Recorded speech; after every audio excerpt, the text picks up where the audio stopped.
Hello, नमस्ते and welcome. आपका स्वागत है न्यूज़ एनालिसिस में। एक मिनट।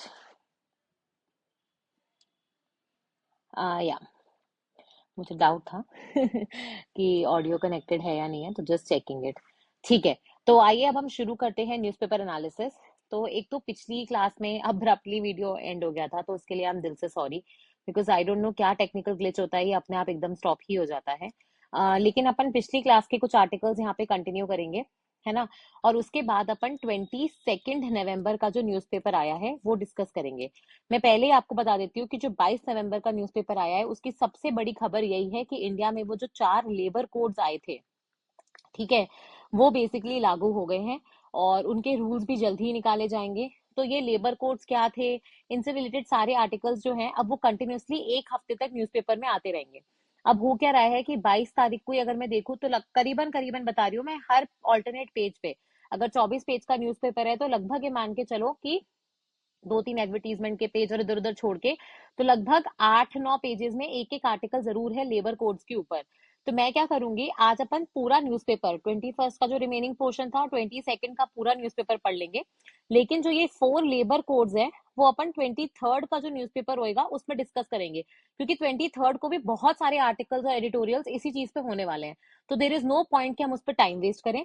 साथ ही में आपकी प्रिपरेशन को आसान बनाने के लिए मैं कोशिश करूंगी कि 4 लेबर कोड्स पे, जैसे अपन 5-5 मिनट की वीडियो लाते हैं ना, एक्सप्लेनर वीडियो, वैसे ही चारों कोड, वेजेस वाला code, industrial relation, social security वाला, है ना, और ऑक्यूपेशनल हेल्थ एंड सेफ्टी, इन चारों पे ऐसे एक 5 मिनट का वीडियो बना दिया जाए, जिसमें आपको इन चारों के मेन मेन पॉइंटर्स, ये कैसे पहले से अलग है और इनका इम्पैक्ट क्या होने वाला है, तो यही आपसे बेसिकली इंटरव्यू में पूछा भी जाएगा। तो ऐसे करके अपन एक 5 मिनट का वीडियो बनाने की कोशिश करेंगे। इसको मैं जल्दी, जब ये बन जाएगा तो इसकी लिंक मैं डाल दूंगी, तब तक बाकी इंटरव्यू सीरीज वाले जो वीडियोस हैं वो अपलोड हो चुके हैं। तो आइए अब अपन बिना टाइम वेस्ट करे शुरू करते हैं। पहला आर्टिकल जो था वो लास्ट टाइम क्लास अपने आप खत्म हुई थी एआई बबल पे। देखो, सबसे पहली बात, जैसे आपने शेयर मार्केट का बबल सुना होगा, आपने अब एआई बबल सुन रहे हो, वैसे ही आपने पहले सुना होगा क्रिप्टो का बबल। तो ये बबल होता क्या है? ये वो बुलबुला है क्या, पानी वाला, है ना, जो गुब्बारे का बबल? वैसे नहीं।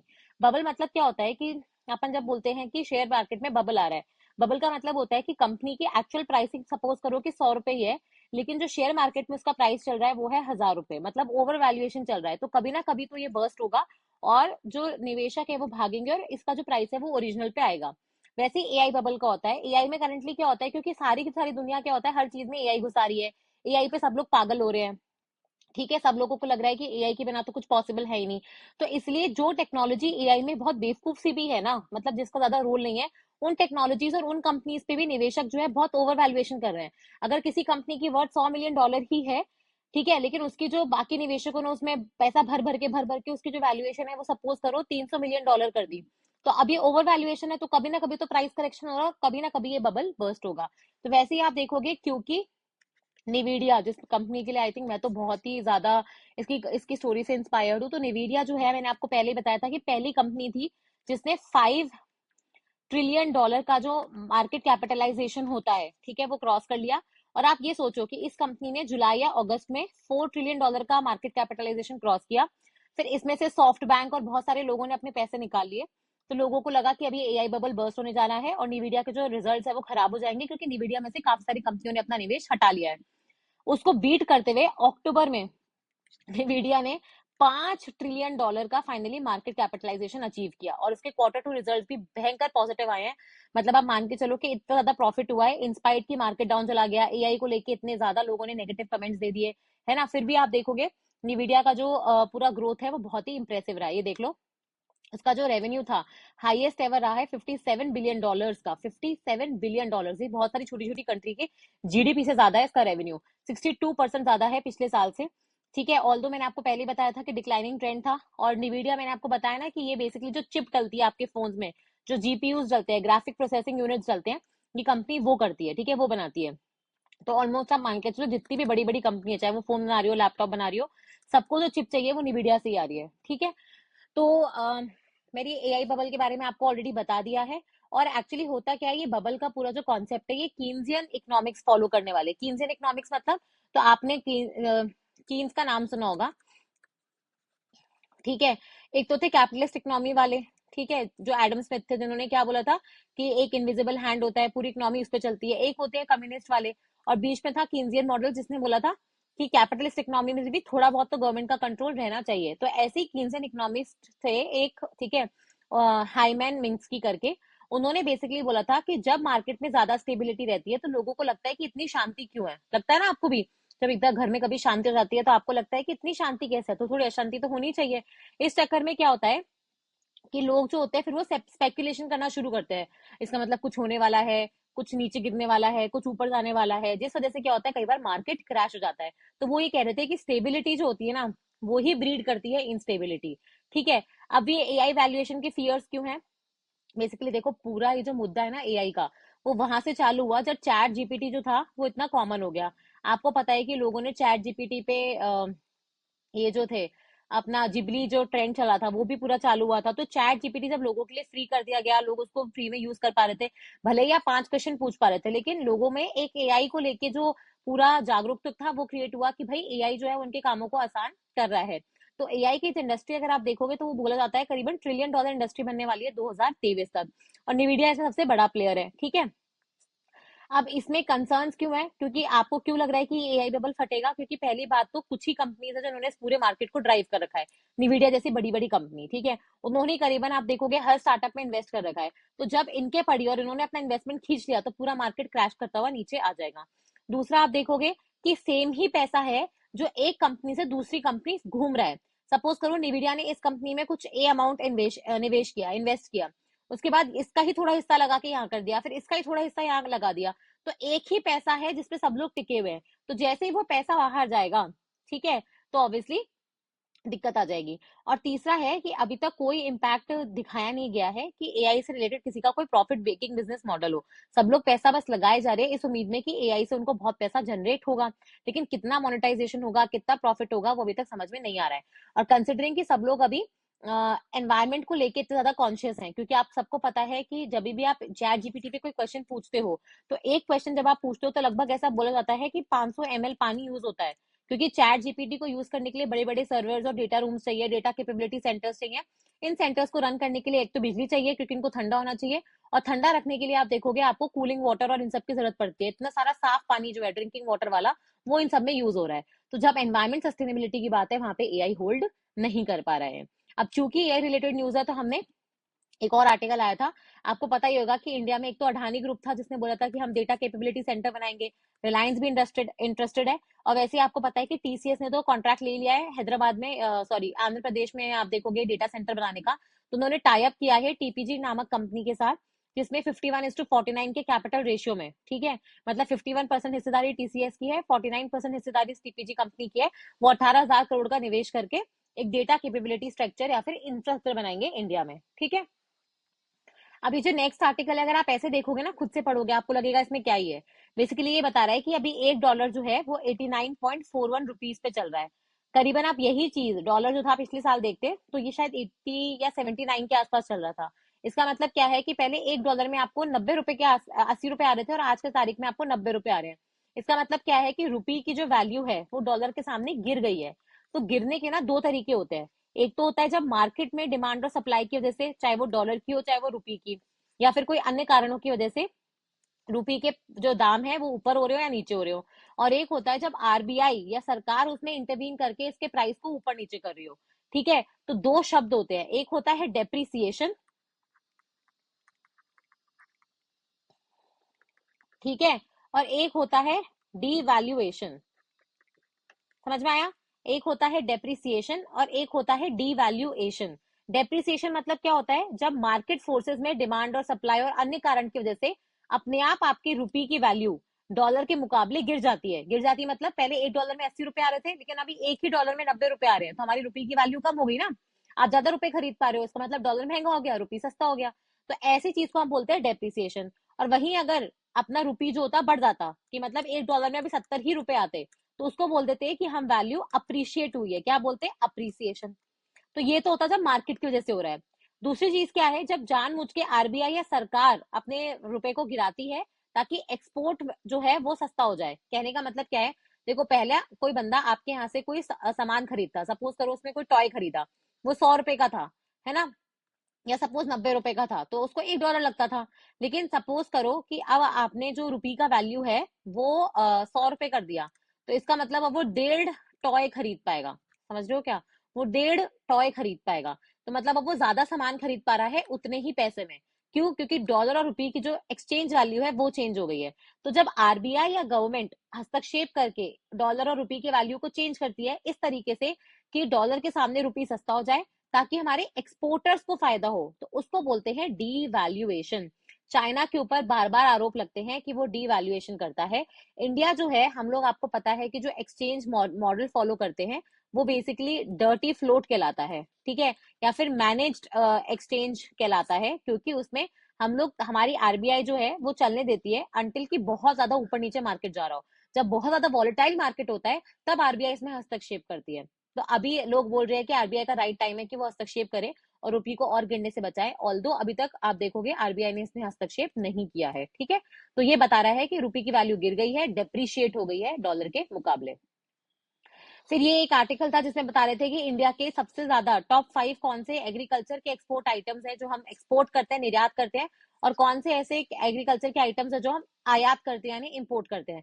देखो, ये मुझे आपको इससे दिखाना था कि आप लोगों को लगता है हम लोग चावल गेहूं ये सब सबसे ज्यादा बेचते हैं। नहीं, हम सबसे ज्यादा बेचते हैं मरीन प्रोडक्ट्स। मतलब अगर आप देखोगे तो सबसे ज्यादा क्या हो रहा है, मरीन प्रोडक्ट्स। और मरीन प्रोडक्ट्स यहाँ पे देखो, इनका जो परसेंटेज है ना वो हर साल बढ़ रहा है। पहले बहुत कम था, लेकिन सरकार ने वो blue policy, mission blue, fingerling mission और मतलब बहुत सारी चीजें लाई जिस वजह से आप देखोगे हमें मरीन प्रोडक्ट्स अब ज्यादा बेचने को मिल रहा है।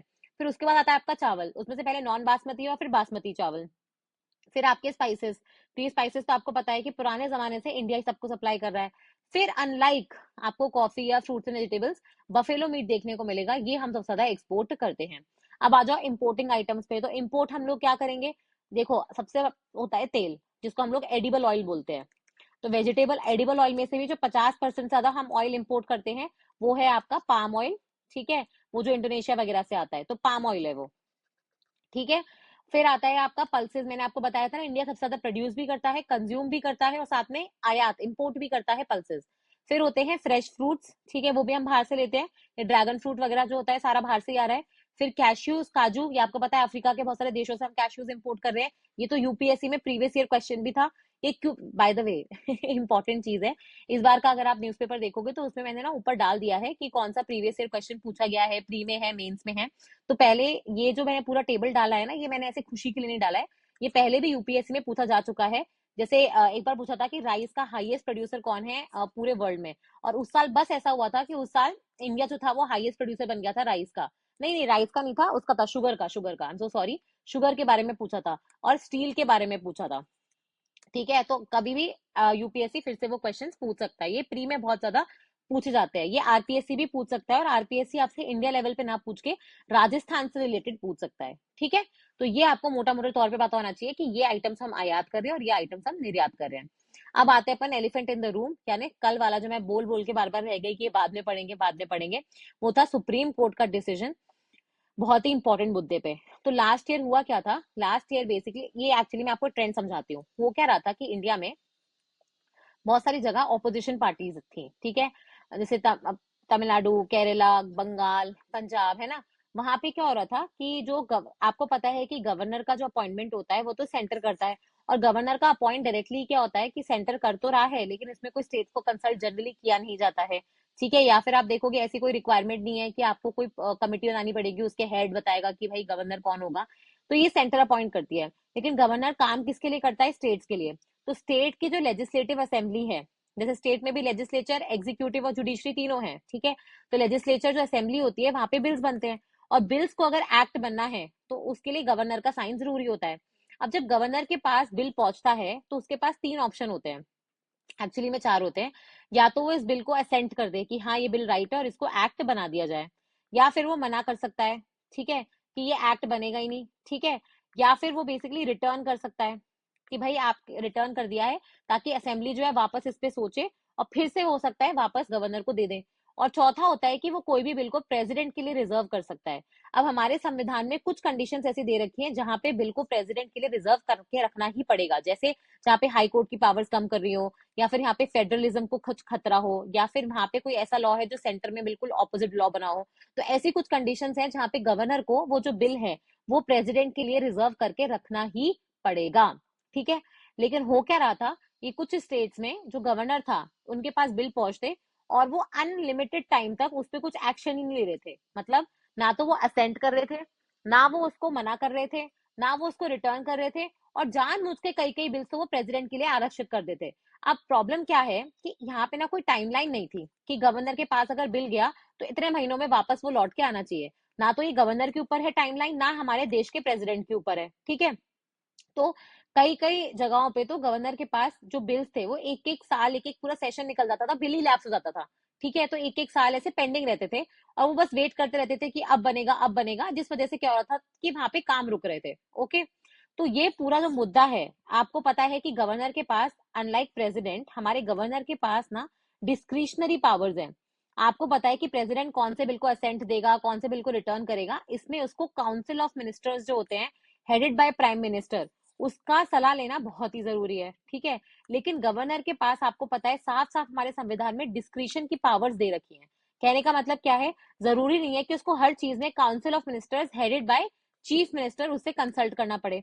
ठीक है, नहीं तो कौन ही सरकार होगी जो अपने बिल्स को रिजेक्ट करवाएगी या अपने बिल्स को रोक के रखेगी। ठीक है, तो होता क्या है, इस चक्कर में गवर्नर को अपनी पावर्स को यूज करते हुए अनलिमिटेड टाइम तक उन बिल्स को लेके बैठा रहता था।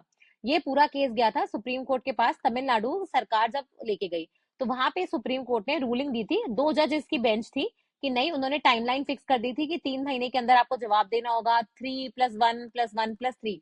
इस पे RAS मेंस, यूपीएससी मेंस और यूपीएससी प्री, सब में क्वेश्चन पूछा जा चुका है। ठीक है, जब भी लास्ट टाइम न्यूज में था, हर जगह मेंस और प्री में क्वेश्चन पूछा जा चुका है।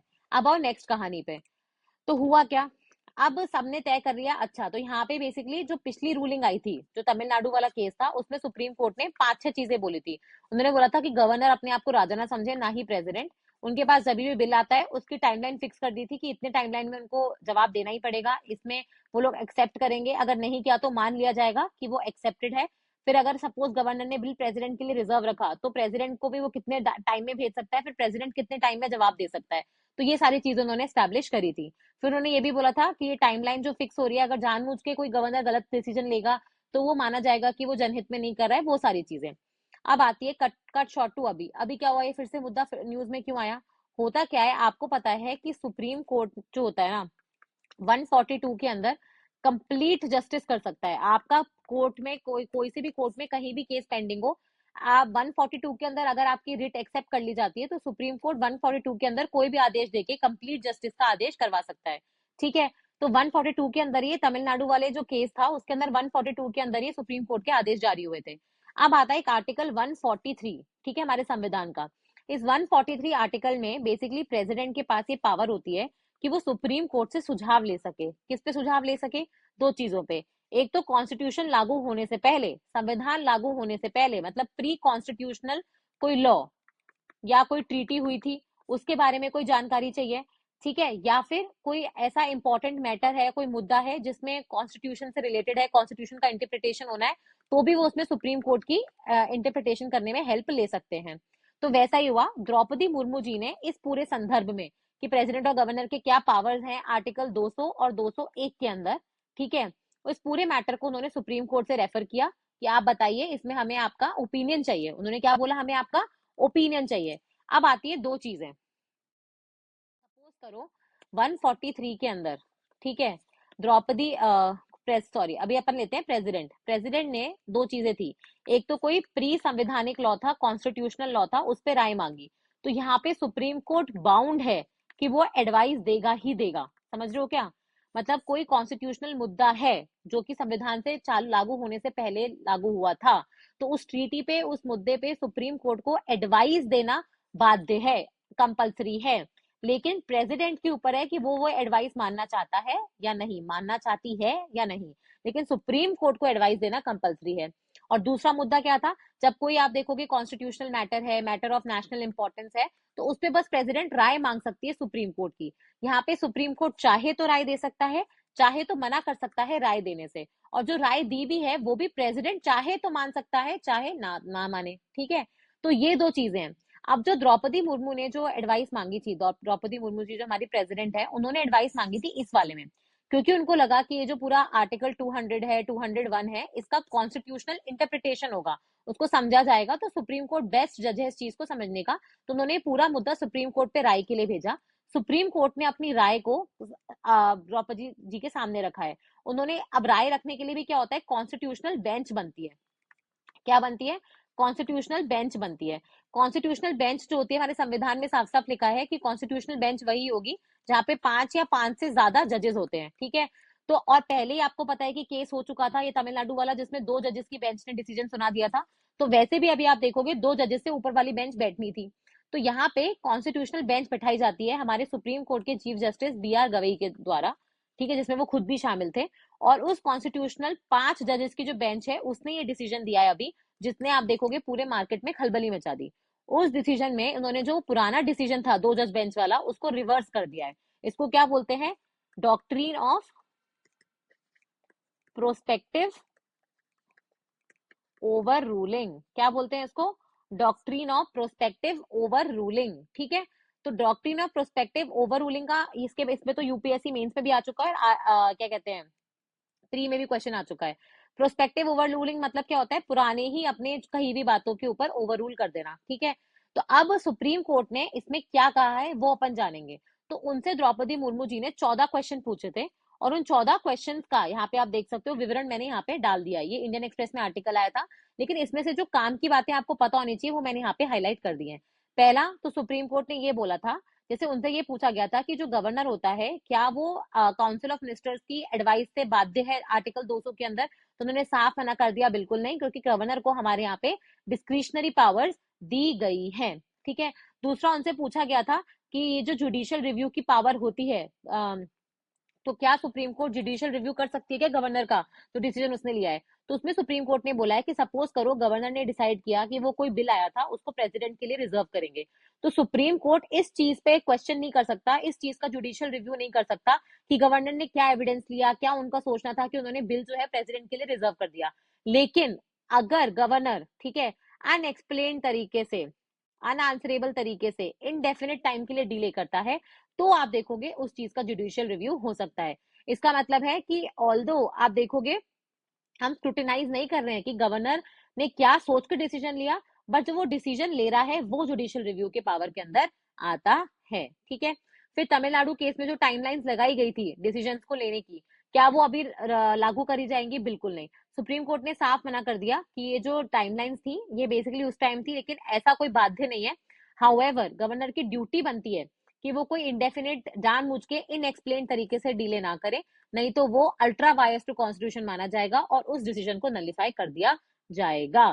ठीक है, और साथ में याद रखना कि आ, मतलब उन्होंने पूछा था कि क्या कोर्ट है वो एजुडिकेट कर सकता है क्या कि बिल के अंदर क्या लिखा हुआ है, तो उन्होंने साफ मना कर दिया, नहीं, सुप्रीम कोर्ट का काम सिर्फ जुडिशियल रिव्यू तक है, उसको कोई लेना देना नहीं है कि बिल के अंदर क्या है, अंटिल वो कॉन्स्टिट्यूशन के फ्रेमवर्क में आता हो। ठीक है, तो ये मैंने आपको पूरी कहानी समझा दी है, यही कहानी धीरे धीरे यहाँ पे लिखी हुई है, 142 भी मैंने आपको पूरा बता दिया है, तो ये आप यहाँ से देख सकते हो। फिर आप देखोगे हितेश जैन जी का एक आर्टिकल आया है, ये बेसिकली जो परिणाम लॉ एंड एसोसिएट्स हैं उनके मैनेजिंग पार्टनर भी हैं। तो उन्होंने वही बताया था कि मतलब ये बेसिकली कह रहे हैं कि जब पिछले साल भी तमिलनाडु वाला जजमेंट आया था, तब उन्होंने बहुत क्रिटिसाइज किया था ये कह के कि सुप्रीम कोर्ट कब से तय करने लग गया कि कॉन्स्टिट्यूशनल स्कीम ऑफ थिंग्स में टाइमलाइंस होनी चाहिए। ठीक है, और साथ में याद रखना ये बाकी आर्टिकल 200, 201 या मैंने आपको पूरा समझा दिया है, और 143 के अंदर भी क्या होता है, तो अपन ने मोटे मोटे तरीके से पूरा आर्टिकल पढ़ लिया है।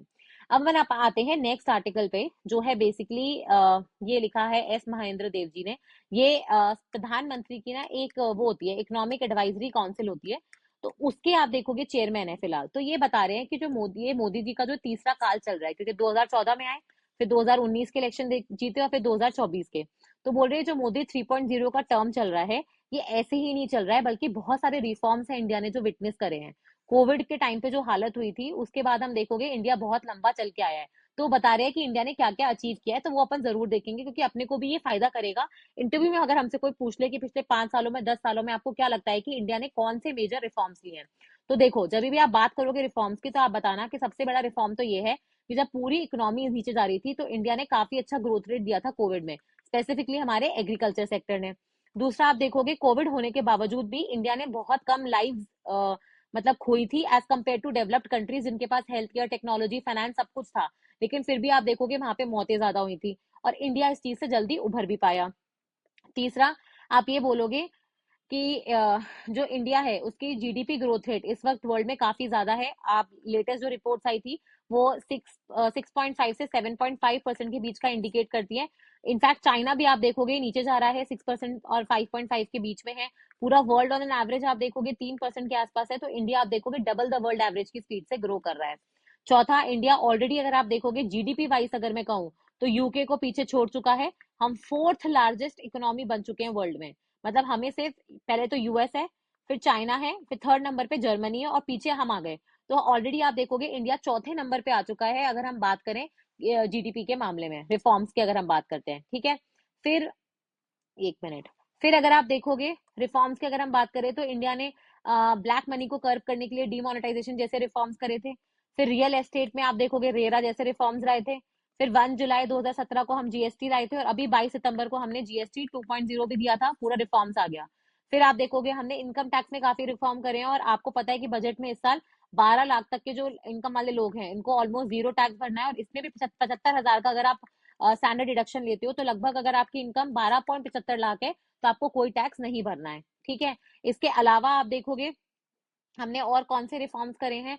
हमने पीएलआई स्कीम्स लाई हैं, गति शक्ति स्कीम लाई है ना, इंफ्रास्ट्रक्चर को बढ़ाने की कोशिश करी है। इसके अलावा हम पोर्टल्स लाए हैं ऑनलाइन, ताकि जितना भी आपको परिवेश हो गया, निवेश हो गया, इनाम प्रो हो गया, जितने भी गवर्नमेंट की प्रोक्योरमेंट हो रहा है, क्लियरेंसेस आ रही है, वो सारी आपको ऑनलाइन ट्रांसपेरेंट तरीके से मिल सके, ठीक है। इसके अलावा आप देखोगे इंडिया वो कंट्री है जिसने पॉजिटिव ग्रोथ रेट देखी है अपने फॉरेस्ट में। तो हमारे फॉरेस्ट के जो मतलब इलाके हैं, जो टोटल अमाउंट ऑफ फॉरेस्ट है, वो भी अगर आप देखोगे तो उसकी जमीन और परसेंटेज दोनों ही बढ़ा है। इंडिया टॉप 10 कंट्रीज में आते हैं जहाँ पे हाईएस्ट फॉरेस्ट है, ठीक है।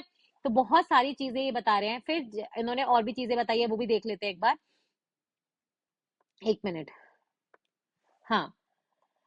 तो हम लोग कहाँ तक पहुंच गए थे, 11 तक। तो फिर आप 12वीं चीज देखो, मतलब आप देखते जाओ कि इंडिया ने क्या क्या किया है। 1 मिनट। हम्म। फिर वो बोल रहे हैं कि इंडिया में अगर आप देखोगे तो इन्फ्लेशन जो होता है हमारा 4 ± 2% के आसपास रहना चाहिए। और आपको पता है कि इस बार तो इन्फ्लेशन नेगेटिव टेरिटरी में चला गया था, तो बहुत कम है इन्फ्लेशन, तो हमने इन्फ्लेशन भी कंट्रोल करके रखा है। फिर वो बात करते हैं पब्लिक एक्सपेंडिचर की। तो इंडिया में अगर आप देखोगे तो पब्लिक एक्सपेंडिचर जो होता है, सरकार जो खर्चा होता है, वो क्या था, पहले रेवेन्यू एक्सपेंडिचर इतना सारा था और कैपिटल वाला इतना कम था। कैपिटल एक्सपेंडिचर मतलब क्या होता है, कोई एसेट्स वगैरह क्रिएट करना, कोई रोड वगैरह बनाना, जिससे फ्यूचर में आपको पैसे मिल सकते हैं। तो पहले सारा का सारा पैसा लोगों को पेंशन, सैलरी है ना, इंटरेस्ट, ये सब देने में जा रहा था। लेकिन आज क्या हो रहा है, लगभग वो बोल रहे हैं कि 22% जो खर्चा होता है वो कैपिटल एक्सपेंडिचर में जा रहा है, जो पहले सिर्फ 10 से 12% के बीच में था। तो काफी ज्यादा इंप्रूवमेंट आपको देखने को मिल रहा है। फिर वो बोल रहे हैं इंडिया का जो फॉरेन एक्सचेंज रिजर्व है, ठीक है, वो भी इस वक्त ऑल टाइम हाई है, $630 बिलियन से ज्यादा है। तो जो हमारे ऑलमोस्ट मतलब इंडिया का जो भी डेट है, डेट टू जीडीपी रेशियो है, जितना भी हमने उधार लेकर रखा है, पूरा उधार हमारे फॉरेन एक्सचेंज रिजर्व से चुक सकता है। तो हमें कोई भी प्रॉब्लम नहीं है, इवन दो हमारा करेंसी जो है वो डेप्रिशिएट हुआ है, ठीक है। फिर उसके बाद अगर आप देखोगे तो इंडिया जो है अब बहुत सारे और रिफॉर्म्स कर रहा है, जैसे बैंकिंग सेक्टर में रिफॉर्म्स करे हैं, बेसल नॉर्म्स लाए, ईज रेगुलेशंस लाए, ठीक है। साथ में आप देखोगे यूपीआई और इन सारी चीजों को, क्रिप्टो करेंसी वगैरह को भी हम लोग अपने रेगुलेटरी फ्रेमवर्क में लेके आए। साथ में ईज ऑफ डूइंग बिजनेस कर रहे हैं, ठीक है। कस्टमर सेटिस्फेक्शन पे ज्यादा ध्यान दे रहे हैं, इंटरनेशनलाइजेशन ऑफ रुपी कर रहे हैं, मैंने बताया था ना पिछली बार, इंटरनेशनलाइजेशन ऑफ रुपी। फिर उसके बाद हमारे एक्सपोर्ट्स और इन सबको हम डाइवर्सिफाई कर रहे हैं, नई कंट्रीज ला रहे हैं, नए प्रोडक्ट्स ला रहे हैं। बाई नई कंट्रीज के साथ हम लोग ट्रेड अग्रीमेंट्स करने की कोशिश कर रहे हैं, जैसे आपको पता है यूके यूएसए दोनों के साथ बातचीत चल रही है, ठीक है। तो वही वो बोल रहे हैं कि इंडिया जो है बेसिकली अपने डोमेस्टिक रिफॉर्म्स पे फोकस करने की कोशिश कर रहा है, ताकि वो वर्ल्ड में largest economy, third largest economy बन सके और जर्मनी को पीछे छोड़ सके। तो एक बहुत अच्छा आर्टिकल था, मैं सच बता रही हूँ। मुझे नहीं लगता कि अगर कोई आप अपने आप पढ़ते तो उसको इतना तवज्जो भी देते, क्योंकि बहुत सारे बच्चों को मैं देखती हूँ न्यूज़पेपर पढ़ते हुए, आइडेंटिफाई कर पाना कि कौन से आर्टिकल से आप प्री के लिए, मेंस के लिए या इंटरव्यू के लिए इंपॉर्टेंट पॉइंट्स निकाल पाओगे, यही अगर आइडेंटिफाई करना सीख गए ना, तो मुझे लगता है मेरी जो ये सीरीज मैं चला रही हूँ ना, ये सफल हो जाएगी। अल्टीमेटली आत्मनिर्भर बनना है, ठीक है। आपको अपने आप न्यूज़पेपर पढ़ के समझ में आना चाहिए कि ये आर्टिकल इंपॉर्टेंट है, इससे हम ये निकाल सकते हैं। फिर हम आते हैं, देखो ये एडवर्टीजमेंट आया था, ये गवर्नमेंट ऑफ हरियाणा का था, वीरांगना झलकारी बाई। हुआ क्या था, मैंने जब ये देखा तो मैंने कहा झांसी की रानी का गवर्नमेंट ऑफ हरियाणा पोस्टर क्यों लगा रही है। तो यहाँ पे बेसिकली ये झांसी की रानी नहीं है, ये झलकारी बाई है, जो झांसी की रानी की बेस्ट फ्रेंड थी, याद है, उनके साथ टक मतलब ना सीना से सीना लगा के वो बेसिकली मैदान में उतरी थी। तो ये उनको डेडिकेट करने के लिए, उनकी बर्थ एनिवर्सरी पे उनको याद करने के लिए एक पोस्टर था। तो अच्छी चीज है ना, देखो हमें समझ में आया कि अच्छा। और ये है ना, आजकल याद रखना, यूपीएससी में या आरएएस में पहले क्या होता था, 1857 की जो क्रांति थी ना, उसमें जो गिने चुने नाम थे, ठीक है, जैसे आपका जगदीश्वर सिंह हो जाएगा, या फिर आपका अबुल फैजल हो जाएगा, है ना, मौलवी हो जाएगा, या फिर आपके क्या कहते हैं, झांसी की रानी लक्ष्मीबाई हो जाएगा, तांत्या तोपे हो जाएगा, पहले इन सब के नाम ही पूछते थे। लेकिन अब क्या हो रहा है, 1857 की क्रांति में वो लोग जो बहुत अंदर अंदर से नाम होते हैं, जो स्टैंडर्ड बुक्स में नहीं होते, वो पूछ रहे हैं। तो उसके लिए ये है ना, थोड़ा सा एडवर्टीजमेंट वगैरह देखते रहा करो, नाम अगर याद आ जाएगा तो आंसर अपने आप आ जाएगा। फिर ये बहुत ही दर्दनाक हादसा हुआ है, और तेजस पे तो हमने पहले भी देखा है कि प्रीवियस ईयर क्वेश्चन आ भी चुका है तेजस में। तो तेजस एयरक्राफ्ट जो था, दुबई एयर शो में गया था पार्टिसिपेट करने के लिए, और वहां पे वो क्रैश हो गया और हमारे एयरफोर्स पायलट की भी डेथ हो गई। तो अब इस पूरे आर्टिकल में से आपको लेने वाली चीज क्या है, वो है तेजस। तो तेजस आपको पता है क्या है, एक फाइटर एयरक्राफ्ट है, जिसको लाइट कॉम्बैट एयरक्राफ्ट बोलते हैं, मतलब जो हल्के एयरक्राफ्ट होते हैं, ठीक है। ये इंडिजीनियसली डेवलप्ड है, एक भारतीय कंपनी है हिंदुस्तान एरोनॉटिक्स लिमिटेड, उसने बनाया है। और अभी आपको पता है कि हिंदुस्तान एरोनॉटिक लिमिटेड से एक डील भी हुई थी कि वो 180 तेजस जो है भारतीय सेना को प्रोवाइड करेंगी, ठीक है, अलग अलग यूनिट्स को, नेवी को, एयरफोर्स को और आर्मी को। और ये बेसिकली जो तेजस है उसका अपग्रेडेड वर्जन वो बना रहे हैं, जिसमें बेटर सेंसर्स हैं, बेटर रेडार्स हैं, ठीक है। उसमें आप देखोगे एडवांस वॉरफेयर सूट्स वगैरह भी हैं, ज्यादा बेटर मिसाइल्स को भी वो दूर तक ले जा सकता है, उसमें बियॉन्ड विजुअल रेंज कैपेबिलिटीज भी हैं। तो ऐसे एडवांस चीजें डाल के अब तेजस MK1A एयरक्राफ्ट की जो डिलीवरी थी वो लेने वाली थी। बट ऑब्वियसली ऐसे जब एयर क्रैशेस होते हैं तो ये इंडिया की इमेज के लिए भी खराब है, जहां पे इंडिया जो है डिफेंस के एक्सपोर्ट्स की बात।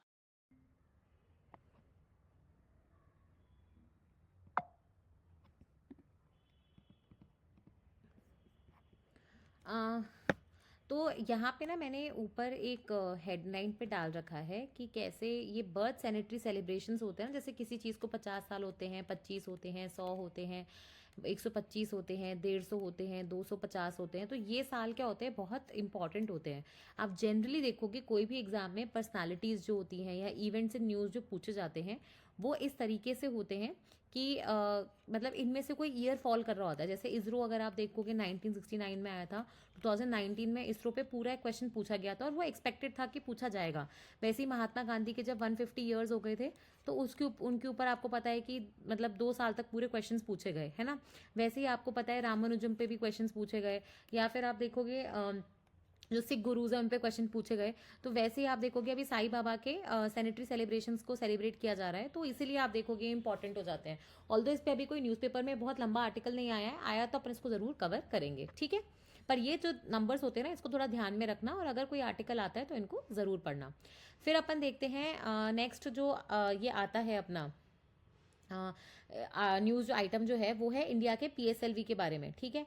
अब PSLV क्या होता है, ये मैंने आपको पहले भी क्लासेस में बताया है कि जो PSLV रॉकेट होता है वो क्या होता है और क्यों, ये आपको पता होना चाहिए। देखो आपको पता है कि इंडिया जब भी सैटेलाइट्स बेसिकली अंतरिक्ष में भेजता है, ठीक है, तो ये अंतरिक्ष में भेजने के लिए जो आपको रॉकेट्स लगते हैं, जो इंडिया के खुद के रॉकेट्स है, उसकी एक जर्नी लगी है। जैसे पहले हमारा एक स्टैंडर्ड लॉन्चिंग व्हीकल था, फिर हम एक एडवांस स्टैंडर्ड लॉन्चिंग व्हीकल लेके आई, फिर उसके बाद हम लोग PSLV लाए, और उसके बाद हम लोग GSLV लाए। ये PSLV जो था अब्दुल कलाम जी के टाइम पे आ चुका था, और GSLV की शुरुआत भी उसी टाइम पे हो चुकी थी।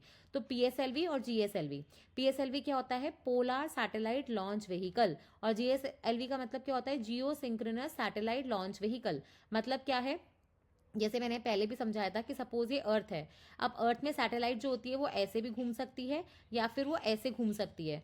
तो कई बार क्या होता है, पोल से पोल जब सैटेलाइट घूमती है, तो उसके लिए हम जो जनरली रॉकेट यूज करते हैं वो होता है PSLV, यानी पोलर सैटेलाइट लॉन्चिंग व्हीकल।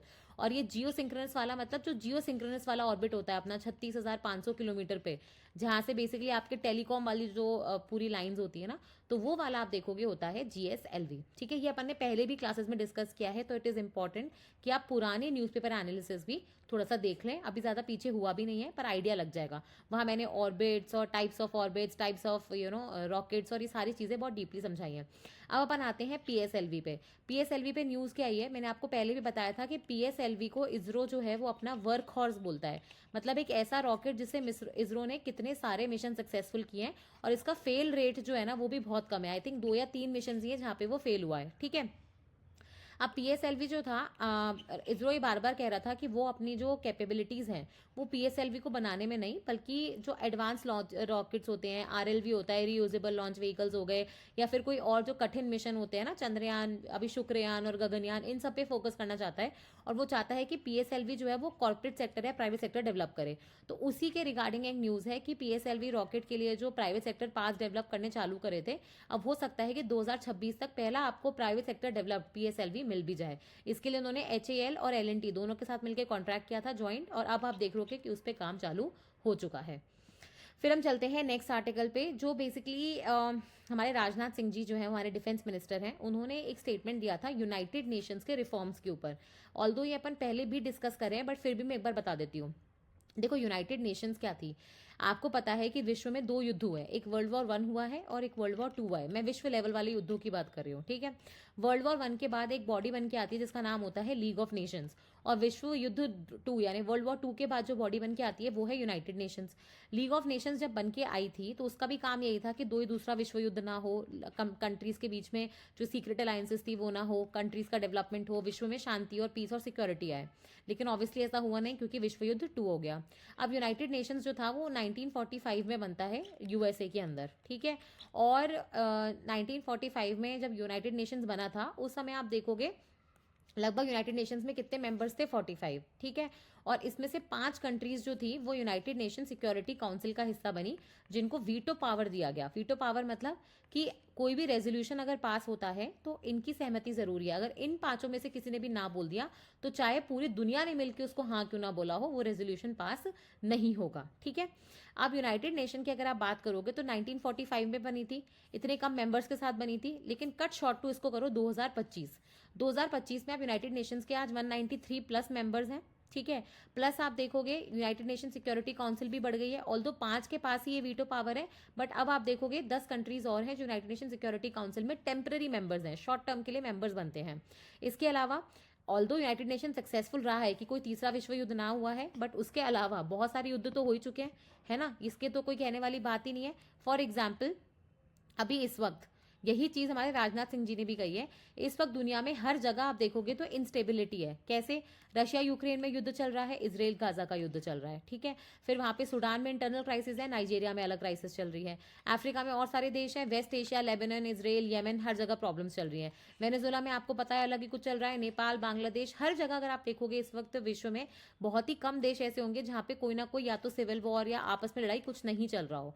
तो ऐसी सिचुएशन में यूनाइटेड नेशंस फेल क्यों कर गया, जबकि यूनाइटेड नेशंस के पास सिक्योरिटी काउंसिल है, जनरल असेंबली है, सारी कंट्रीज उसमें पार्टिसिपेट करती हैं, इसके पास बजट है, इसके पास उसकी खुद की पीस कीपिंग फोर्सेज हैं, तो भी आप देखोगे कि ये कैसे कोई भी रेजोल्यूशन पास करके सोल्यूशंस ढूंढ नहीं पा रहा है।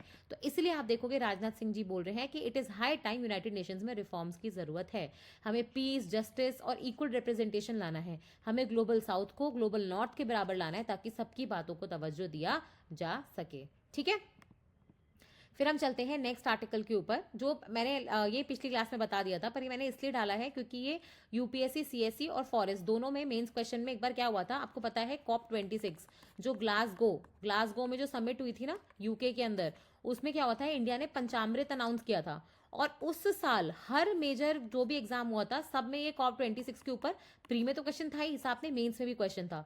तो कई बार क्या होता है, कोई बहुत इंपॉर्टेंट कोई कॉप हो रही होती है, कॉन्फ्रेंस ऑफ पार्टीज होती है ना, चाहे वो FCCC की हो, CBD की हो, UNCCD की हो, सभी की कोई भी कॉन्फ्रेंस अगर होती है तो उनके बारे में पढ़ लेना चाहिए, क्योंकि उसमें एग्जाम में क्वेश्चन आने की चांसेस बढ़ जाते हैं। बाकी इनके ऊपर जो डिसअग्रीमेंट हो रहा है कंट्रीज में, कोई एक देखो याद है आपको G20 का जब इंडिया ने समिट ऑर्गेनाइज करवाया था, तो उसके बाद एक डॉक्यूमेंट निकला था। उस डॉक्यूमेंट में सारी कंट्रीज अग्री करी थी कि हाँ ये करेंगे, ठीक है। ऐसे क्या होता है, कोई भी जब मीटिंग होती है, चाहे कोई भी संगठन की मीटिंग हो, बड़े लेवल का हो छोटे लेवल का हो, मीटिंग कंक्लूड होने के बाद एक डॉक्यूमेंट निकाला जाता है जिसमें सारी कंट्रीज की सहमति होती है और वो डिसाइड करती है कि भाई आगे का रोड मैप ये है, ये काम किए जाएंगे। वैसे ब्राजील में बेलेम में क्या चल रही है, COP30 UNFCCC का, ठीक है। तीसरा उसका कॉन्फ्रेंस ऑफ पार्टीज का सम्मेलन चल रहा है। अब वहां पे भी एक ड्राफ्ट डॉक्यूमेंट लाने की कोशिश की जा रही है, बट वो ड्राफ्ट डॉक्यूमेंट बन नहीं पा रहा है क्योंकि डेवलपिंग और डेवलप कंट्रीज दोनों अलग अलग चीजें मांग कर रही है। मतलब डेवलपिंग कंट्रीज जैसे इंडिया, वो बोल रही है कि जो हमें फाइनेंसिंग मिल रही है, पहली बात तो उसको इंक्रीज करो, और जो आर्टिकल 9.1 है उस पर प्रॉपर सोल्यूशन चाहिए कि फाइनेंसिंग डेवलप कंट्रीज को बाध्य करो कि वो डेवलपिंग कंट्रीज को, छोटी कंट्रीज को प्रॉपर फाइनेंसिंग दे। आपने $100 बिलियन का वादा किया था पेरिस क्लाइमेट डील में, वो नहीं दिया। अब इसको बढ़ा के अपन ने $300 बिलियन किया है, तो भी आप देखोगे पैसे नहीं आ रहे हैं। तो कैसे आप बाध्य करोगे, क्या पेनल्टीज लगाओगे कि ये कंट्रीज, छोटी छोटी कंट्रीज को, डेवलपिंग कंट्रीज को पैसे दें। दूसरा आप देखोगे इंडिया जो है बिल्कुल खिलाफ है, मैंने आपको कल भी बताया था। फॉसिल फ्यूल जो होते हैं, इंडिया बोल रही है कि उसको फेज डाउन करो, पर हम कंप्लीटली आउट नहीं करेंगे क्योंकि हमारी बहुत सारी जो जनता है अभी भी पॉवर्टी के नीचे है, और उनको बेसिकली हमें, हमारा फर्ज बनता है एज अ कंट्री कि हम उन्हें प्रॉपर एनर्जी सिक्योरिटी दे सकें। फिर तीसरा जो इशू आ रहा है मिटिगेशन और अडेप्टेशन को लेके आ रहा है, जहां पे आप देखोगे इंडिया और बाकी कंट्रीज अब चाहती हैं कि अडेप्टेशन पे ज्यादा फोकस किया जाए, जबकि डेवलप कंट्रीज जो है वो मिटिगेशन पे ध्यान देना चाहती हैं, क्योंकि कहीं ना कहीं उनको पता है अडेप्ट करने के लिए पैसे उनसे ही मांगे जाएंगे और मिटिगेशन में सबका फर्ज बनेगा कि वो एमिशंस कम करें, ठीक है। और साथ में आप देखोगे कि यहाँ पे चौथी जो दिक्कत आ रही है वो आ रही है बेसिकली इसकी, कार्बन बॉर्डर एडजस्टेड मैकेनिज्म। कहने का मतलब क्या है, आपको पता है यूरोपियन यूनियन ने एक कंडीशन लगाई है जो 2026 से 27 से लागू हो जाएगी। क्या है वो है कार्बन बॉर्डर एडजस्टेड मैकेनिज्म। उसमें क्या कह रहे हैं यूरोपियन यूनियन, एक मिनट,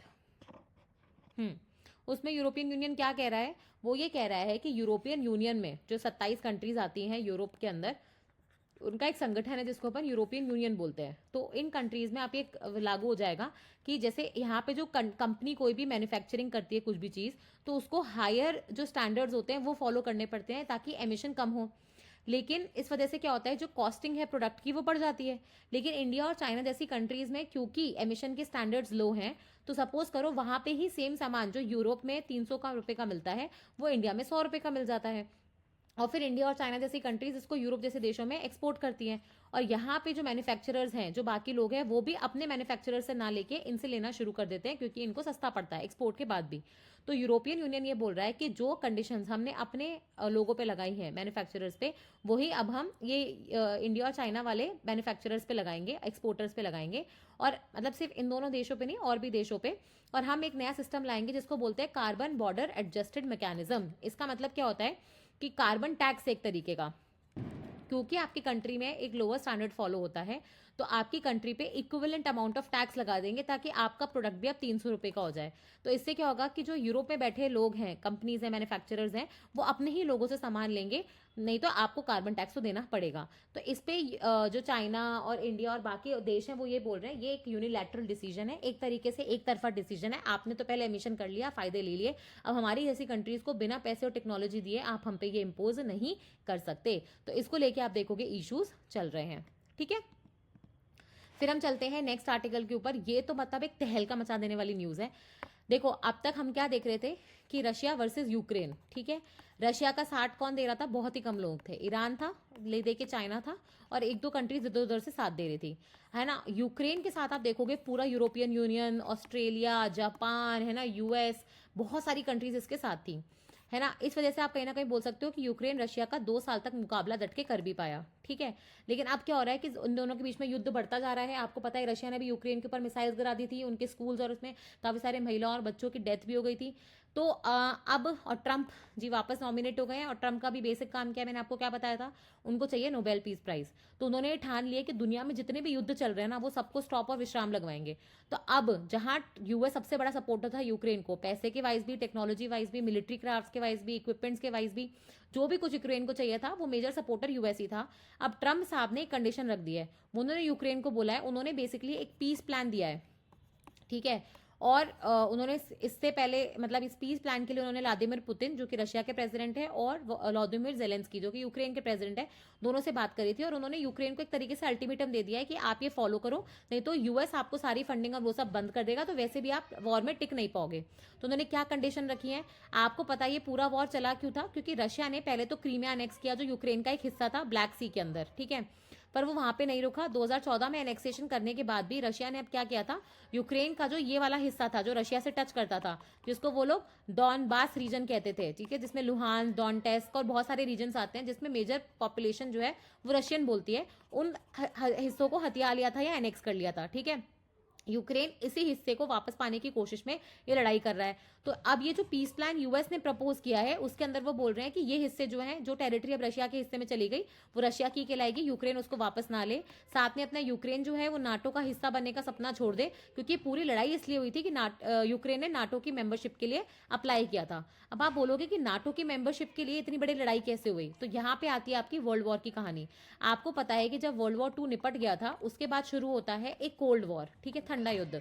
इस कोल्ड वॉर में क्या था, दो ब्लॉक्स बन गए थे, एक था आपका यूएसए का ब्लॉक और एक था आपका यूएसएसआर, जो आज के तारीख में रशिया है। उन रशिया में 15 कंट्रीज मिला दो तो यूएसएसआर बनता था, ठीक है। अब यूएसएसआर तो उसके बाद रहा नहीं था, 1991 में रशिया आ गया था।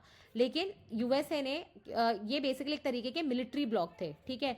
इसमें क्या था कि अगर आप मतलब इसमें बहुत सारी कंट्रीज थी, तो यूएसए और बहुत सारी कंट्रीज ने मिलकर अपना एक अलायंस बनाया जिसको बोलते हैं नॉर्थ अटलांटिक ट्रीटी ऑर्गेनाइजेशन यानी नाटो। और यूएसएसआर की जो कंट्रीज थी उन्होंने मिलकर जो अपना अलायंस बनाया था उसको बोलते थे बेसिकली वॉर्सो पैक्ट। क्या बोलते थे, वॉर्सो पैक्ट।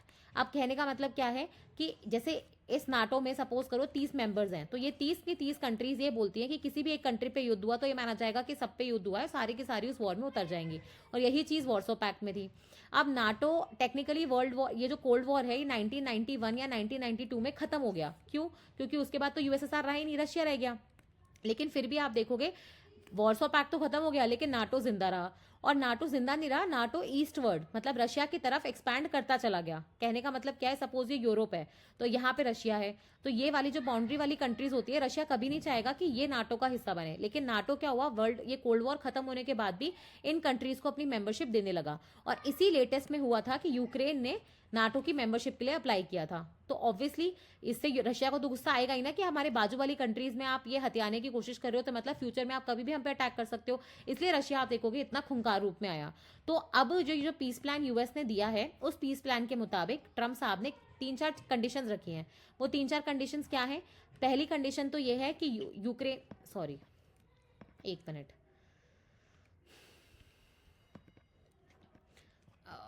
हाँ, पहली कंडीशन ये है कि यूक्रेन जो है, जो रीजन रशिया ने ऑलरेडी हथिया लिए हैं या नेक्स्ट कर लिए हैं वो रशिया की टेरिटरी का हिस्सा बन जाएंगे और यूक्रेन कोई लड़ाई नहीं करेगा उनको वापस लेने की। दूसरा है कि यूक्रेन जो है अपने नाटो बन के ज्वाइन करने के सपने जो है वो भूल जाए। तीसरा, अपनी जो मिलिट्री स्पेंडिंग है, मिलिट्री इक्विपमेंट जो है वो उनको कम करेगा, उन पर खर्चा कम करेगा, ठीक है। साथ में आप देखोगे उन्होंने ये बोला कि अगर ये सारे काम हो जाते हैं तो रशिया पे जितने भी लगे सैंक्शंस हैं वो हटा देंगे। इनफैक्ट रशिया को वापस से जो G8 G7 बना था वो G7 को वापस G8 बना देंगे। अब मुझे बताओ कि ऑब्वियसली यूक्रेन को गुस्सा आएगा नहीं आएगा, तो यूक्रेन के जो प्रेसिडेंट है वो ऑलरेडी गुस्से में है। उन्होंने अपने लोगों से अपील किया कि देखो यूएस हम पे इतना दबाव बना रहा है लेकिन हम अपने आप को नहीं बेचेंगे। लेकिन इन सब के बीच में क्या हुआ है कि यूक्रेन के प्रेसिडेंट और उनकी जो गवर्नमेंट चल रही है उसके ऊपर बहुत सारा करप्शन के आरोप लगे हैं।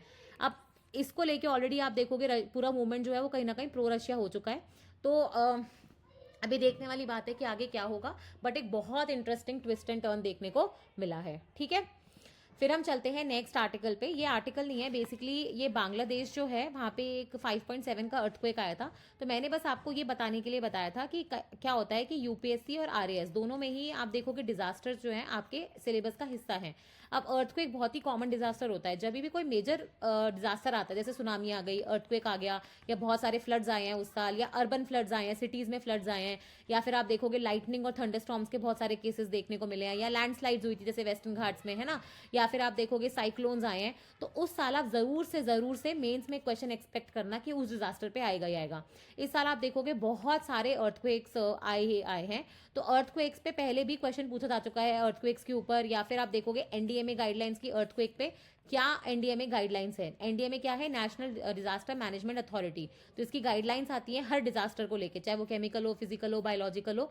तो हर डिजास्टर पे आप देखोगे उनकी गाइडलाइंस है कि हमें क्या करना चाहिए, कैसे कंस्ट्रक्शन करना चाहिए, कैसे रिहैबिलिटेशन होगा, क्या क्या प्रिवेंशन मेजर्स हैं। तो वो गाइडलाइंस को कई बार क्या होता है पेपर में आंसर में लिखने को बोलते हैं, ठीक है। तो ये आपको पता होना चाहिए।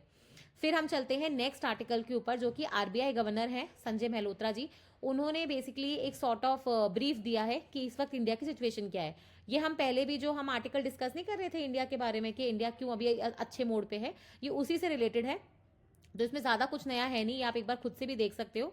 बस ये है कि वो ये बता रहे हैं कि इंडिया का जो जीएसटी आउटपुट है वो हो सकता है, अभी तो आपको पता है कि 2 लाख करोड़ के आसपास पहुंच चुका है, और अब वो डबल होने की बात चल रही है कि 4 लाख करोड़ के आसपास पहुंच सकता है। दूसरा, उन्होंने सराहा है कि जो इंडिया के एफर्ट्स है यूपीआई या डिजिटल इन सबको लेके, उसके ऊपर उन्होंने बोला है कि अच्छा है और इसको और बढ़ाया जाएगा। तीसरा, उन्होंने बात किया है इंडिया के ट्रेड डेफिसिट के बारे में। वो ये बोल रहे हैं कि इंडिया पे क्योंकि यूएस ने इतने टैरिफ लगा रखे हैं, तो हमारे जो एक्सपोर्ट्स है वो यूएस को भी कम हुए हैं, और ओवरऑल आप देखोगे हमारे इंपोर्ट्स जो थे वो बढ़े हैं।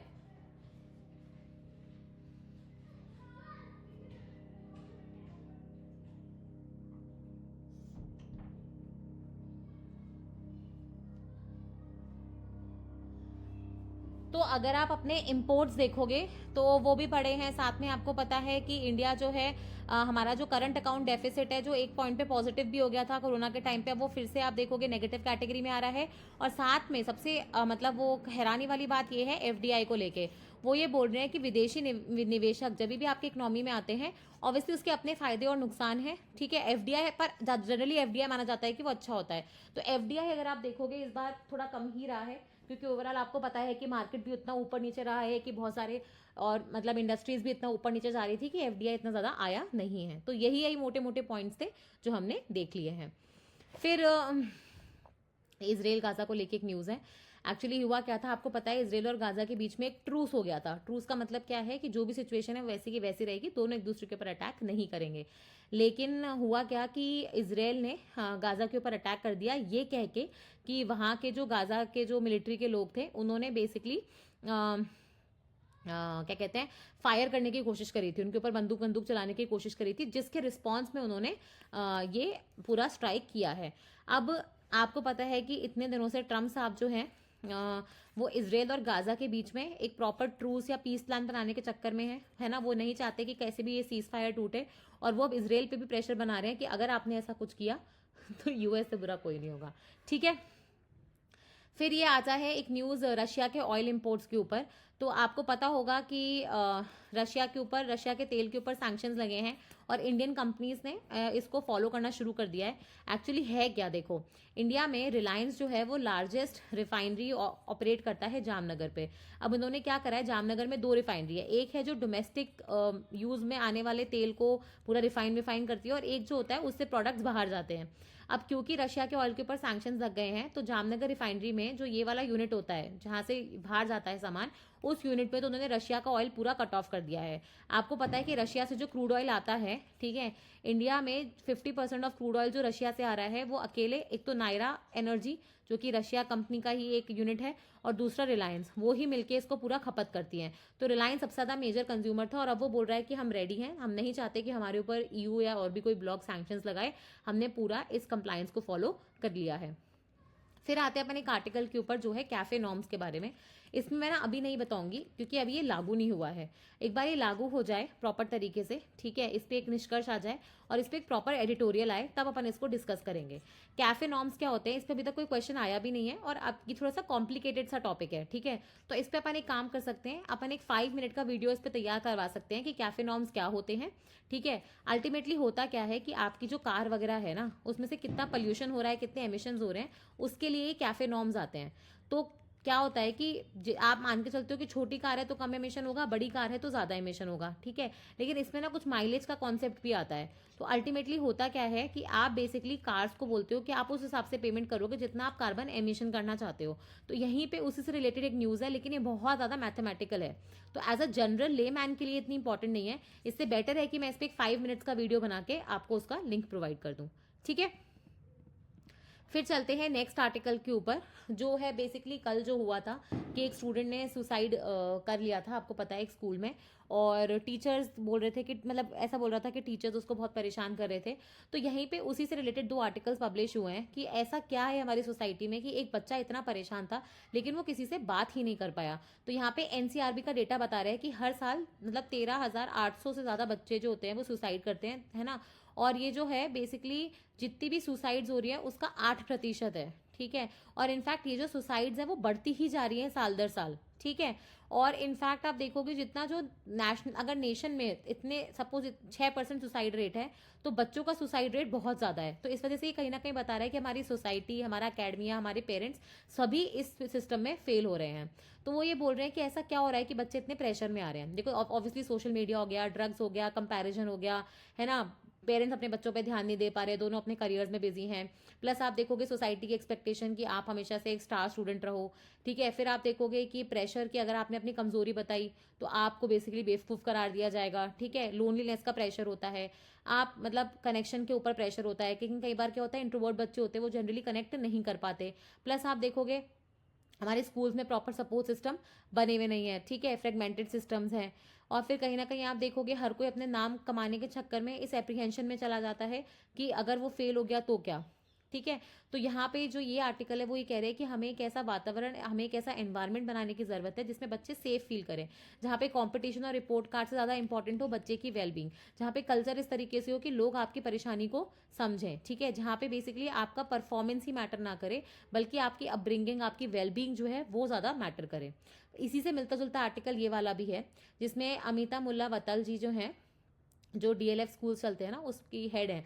तो उन्होंने ये कहा है कि ये मतलब जब बच्चा सुसाइड करता है ना तो ये बेसिकली पूरे सिस्टम का फेलियर है, हमारे पेरेंट्स का फेलियर है, टीचर्स का फेलियर है, स्कूल्स का फेलियर है, स्टूडेंट्स का फेलियर है और सरकार का फेलियर है, ठीक है। वो ये बोल रहे हैं कि ये सुसाइड एक कॉम्प्लेक्स प्रॉब्लम है, ठीक है। और इसको बस आप एक बार है ना, ये आपने स्कूल को ब्लेम गेम, ये जो ब्लेम गेम खेलते हो ना कि पेरेंट्स स्कूल को ब्लेम कर रहे हैं, स्कूल टीचर को ब्लेम कर रहा है, टीचर बेसिकली अगेन आप देखोगे किसी और को ब्लेम कर रहा है। तो ये जो ब्लेम गेम से ये प्रॉब्लम सॉल्व नहीं होने वाला है, ठीक है। वो बोल रही है कि आज तक भी कितनी हैरानी की बात है कि आज भी हमारे पास कोई बच्चों के लिए सेफ्टी या वेलनेस फ्रेमवर्क तैयार ही नहीं हुआ, कोई यूनिफॉर्म प्रोटोकॉल है ही नहीं कि मेंटल हेल्थ के जो प्रॉब्लम्स हैं उनसे कैसे डील किया जाए। आज भी बच्चे जो हैं वो अपनी वॉइस रेज करने के लिए परेशान होते हैं, ठीक है। आज भी आप देखोगे बच्चों के पास कोई सिस्टम ही नहीं है जिससे वो अपनी एंजाइटी से कोप कर सकें, अपने थॉट्स को आर्टिकुलेट कर सके, अपनी परेशानियों को टीचर या पेरेंट्स को बता सके। तो ऐसे जो हमारा सिस्टम है किसको सर्व कर रहा है, क्योंकि बच्चे तो इसमें कोई सर्व हो नहीं रहे हैं, ठीक है। वो ये बोलती है जब बच्चा सुसाइड कर रहा है वो एक एक्सट्रीम एक्ट है, क्योंकि बच्चा जो होता है वो आगे का सोच ही नहीं पाता है, वो उतनी ही लिमिटेड सोच रखता है। जैसे एज एन अडल्ट होते हो जब आप, तो आप अपने आगे पीछे का सब सोचते हो और आपको लगता है कि ठीक है, नहीं पहले भी परेशानियां आई हैं आगे भी चली जाएंगी। लेकिन बच्चों के पास इतनी कैपेसिटी नहीं होती है, वो इमोशनल होकर डिसीजन लेते हैं, वो इतना मेंटली उस चीज को एनालाइज करके डिसीजन नहीं लेते हैं, ठीक है। और प्रेशर की अगर मतलब उन्होंने ये नहीं किया, वो फेल हो गए तो अपने माँ बाप को डिसअपॉइंट करेंगे, अपने टीचर्स को डिसअपॉइंट करेंगे, वो बहुत ज्यादा होता है। तो एक्चुअली बच्चा सुसाइड कर रहा है लेकिन पूरी की पूरी सोसाइटी जो है ना वो उसका प्राइस पे कर रही है, ठीक है। वो बोल रही है कि ये कोई स्कूल की प्रॉब्लम, कोई टीचर की प्रॉब्लम या पेरेंट की प्रॉब्लम नहीं है, ये बेसिकली पूरी सोसाइटी की प्रॉब्लम है। ये कहीं ना कहीं हमें सोसाइटी की डिसेबिलिटी को दर्शा रहा है कि हमारे बच्चों में स्पिरिचुअल कॉन्शियसनेस आई नहीं है कि उनको अपनी जान नहीं लेनी है, ठीक है। आज भी बच्चों के पास कोई इमोशनल एंकर जो होता है कि उनको कोई परेशानी है, कोई दिक्कत है, तो सुसाइड ना करके उस इमोशनल एंकर के पास जाके वो प्रॉब्लम सॉल्व करें, वो इमोशनल एंकर उन्हें मिला ही नहीं है, ठीक है। फिर आपको पता है कि अभी एक इवेंट होने वाला है, हाँ, फ्लैग होस्टिंग सेरेमनी होने वाली है, जिसको ध्वज आरोहण मतलब सेरेमनी बोलते हैं। तो वो होने वाली है आपके अयोध्या के राम मंदिर में।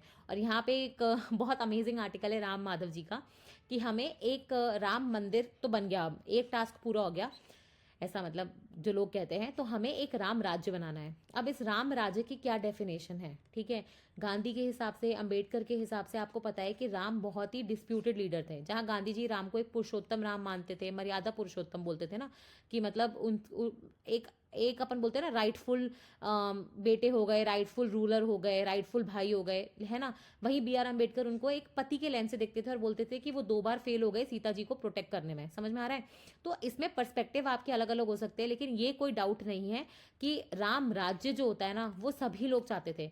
सभी लोग चाहते थे एक ऐसी सोसाइटी, ठीक है, जहाँ पे किसी को भी डिसमिसल ना हो, जहाँ पे आप देखोगे हर कोई अपना काम करता हो, जहाँ पे ह्यूमन डिग्निटी जो हो वो सबसे ऊपर रखी जाए। ठीक है, फिर हम चलते हैं नेक्स्ट आर्टिकल पे जो है इंश्योरेंस के ऊपर। तो आपको पता होगा कि इंडिया में पॉपुलेशन जितनी भी ज़्यादा क्यों ना हो, इंश्योरेंस का नंबर जो है अभी भी बहुत कम है। इंश्योरेंस में ना दो नंबर आते हैं, एक होता है इंश्योरेंस का पेनिट्रेशन, ठीक है, और एक होता है इंश्योरेंस का डेंसिटी।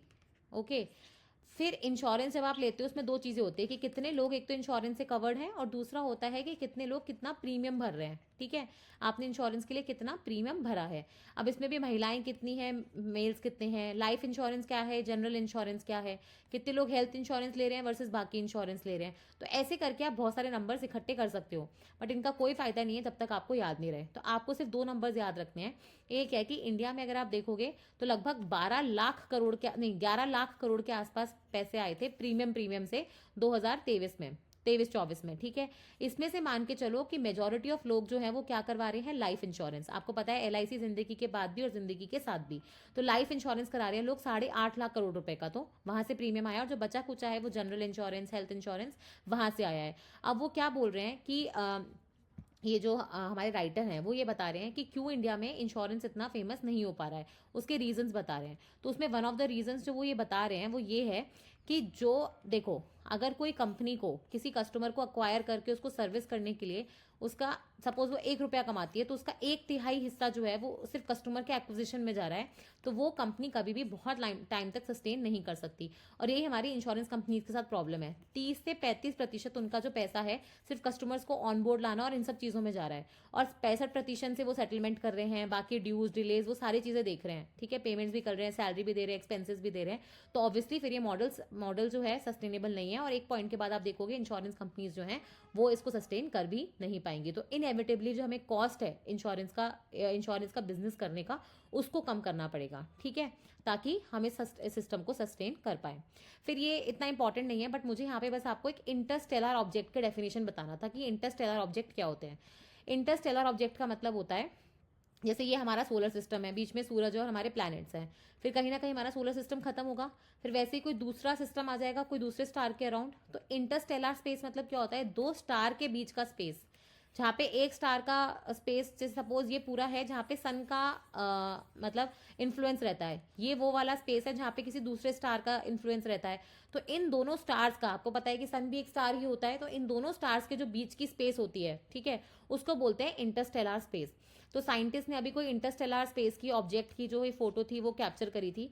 इंटरस्टेलर स्पेस के ऑब्जेक्ट्स इसलिए इंपॉर्टेंट जाते हैं क्योंकि हमें अपने सोलर सिस्टम के ऑब्जेक्ट्स तो चलो फिर भी समझ में आ जाएंगे, टेलीस्कोप से दिख जाएंगे।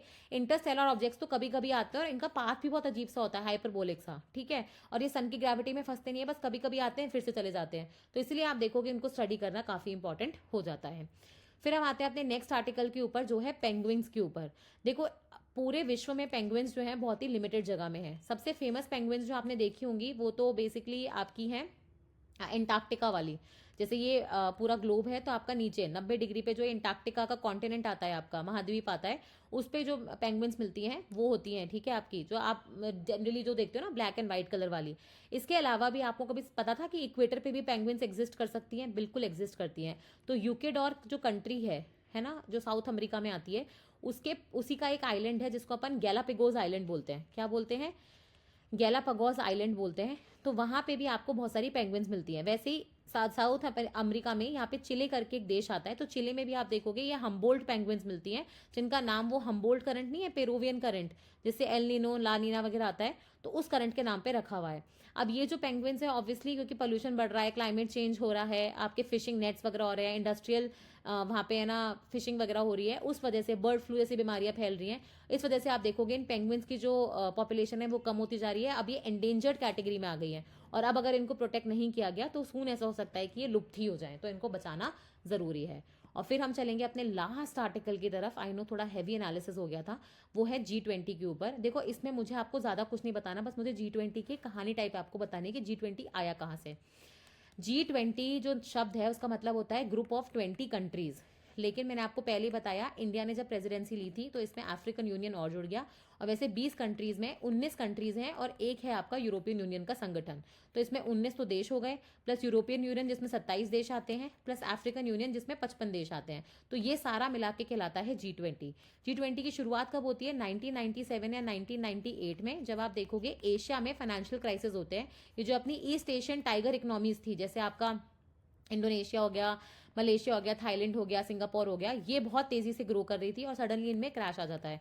तो जब ऐसा क्रैश आया तो ऑब्वियसली बहुत सारे लोगों के पैसे डूबे और फाइनेंशियल क्राइसिस हो गया, ठीक है।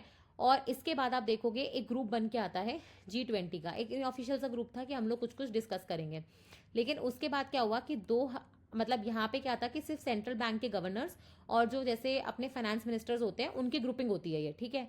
फिर आता है, कट फॉरवर्ड करो इसको, 2008 में होता है ग्लोबल फाइनेंशियल क्राइसिस, जहाँ पे इकोनॉमिक स्लो डाउन होता है, ठीक है।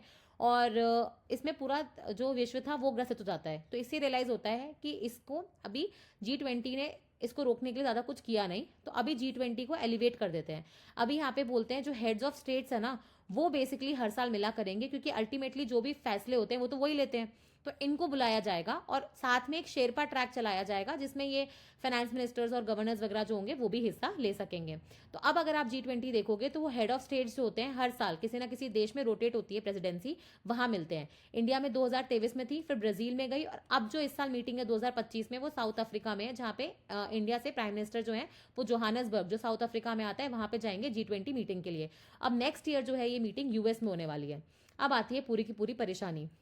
आपको पता है कि यूएस जो है वो अपनी मनमानी कर रहा है। ट्रम्प जी जो है वहां के नए प्रेसिडेंट बन चुके हैं। तो ट्रम्प साहब ने, जनरली क्या होता है G20 में सभी देशों के प्रेसिडेंट या प्राइम मिनिस्टर जो भी उनकी हाईएस्ट अथॉरिटी होती है वो पार्टिसिपेट करती है। लेकिन इस बार यूएस की तरफ से जोहानसबर्ग में उन्होंने कोई छोटा ही, मतलब प्रेसिडेंट को ना भेज के किसी और को भेजा है। साथ में जरूरी नहीं है कि नेक्स्ट ईयर यूएस होस्ट ही करे, वो हो सकता है मना ही कर दे कि वो G20 होस्ट ही नहीं करेंगे, क्योंकि अल्टीमेटली यूएस वैसे भी आपको पता है सिर्फ अपने टर्म्स एंड कंडीशन बनवाने में लगा हुआ है। तो इस वजह से आप देखोगे कि ये अब प्रॉब्लम आ रही है कि G20 का फ्यूचर क्या रहेगा, कंसिडरिंग यूएस जैसा जो बड़ा देश है अगर कोई संगठन में से बाहर निकलता है तो आपको पता है कि वो संगठन ऑलमोस्ट पैरालाइज हो जाता है। इसका बेस्ट एग्जांपल है WTO, इसका बेस्ट एग्जांपल है पेरिस क्लाइमेट डील, क्योंकि इसका बेस्ट एग्जांपल है यूनेस्को, क्योंकि जहां जहां से यूएस निकला वहां वहां पैसों की कमी आई, वहां फंडिंग की प्रॉब्लम आई, और वहां पे बेसिकली इन कॉन्ट्रैक्ट्स को इम्पोज कराने की प्रॉब्लम आई, ठीक है। तो ये फिर अभी G20 के साथ भी देखना होगा कि आगे संगठन का क्या होगा। तो इसी के साथ हमारा आज का न्यूज़पेपर एनालिसिस खत्म होता है। थोड़ा सा लंबा था, बट ट्रस्ट मी बहुत सारे इंटरेस्टिंग आर्टिकल्स थे और हमने बहुत सारे नए कॉन्सेप्ट्स पढ़े हैं। जुड़े रहिए। 1 घंटा कोई बहुत बड़ा टाइम नहीं होता 2 दिन के न्यूज़पेपर को डिस्कस करने के लिए। तो जनरली हम कोशिश करते हैं कि एक दिन का न्यूज़पेपर 34-35 मिनट्स में खत्म हो जाए, लेकिन ये 2 दिन का था, इसलिए आप देखोगे लगभग इसमें 1 घंटा लगा है। ये टेलीग्राम चैनल से जरूर जुड़िए, क्योंकि वहाँ पे हाईलाइटेड पीडीएफ्स, आपको notes, previous year questions, NCERT सभी चीज़ें उपलब्ध करवाई जा रही हैं। तो फिर से मिलेंगे एंड थैंक यू।